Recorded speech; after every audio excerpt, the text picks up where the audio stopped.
Там в полях, какие у нас сельхозугодья, какие бывают вопросы. Вот это все меня подкупило простыми своими советами. Ее книги не повторяются. Сейчас вот я возьму эти книги, да?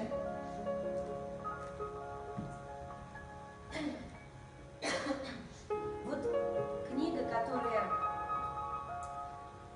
один чиновник в аппарате президента внезапно имеет хорошую семью, жену и ребенка, но внезапно умирает от своей болезни.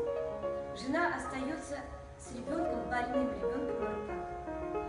У нее теряются все связи, она одна, ей хочется поставить ребенка на ноги. И несмотря на то, что она была такая элитная женщина, она начинает всеми средствами пытаться, чтобы ребенок получил за рубежом медицинское лечение.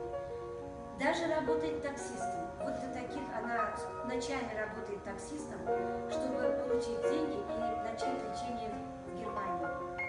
В итоге вот это все герои Гульсины Галимуллиной имеют реальных прототипов. И в Национальной библиотеке, когда я пришла, у нее вот эта женщина пришла вместе с ней, героиня ее романа. Она часто приводит на свои встречи вот этих людей.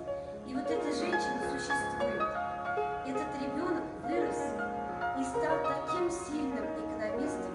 Он работает в ведущем банке в Казани, работает с биржевыми бумагами. Он стал молодым человеком, красивым, успешным, миллионером. Он разбирается в облигациях, в биржевых бумагах, вот в этих всех трудных экономических вопросах.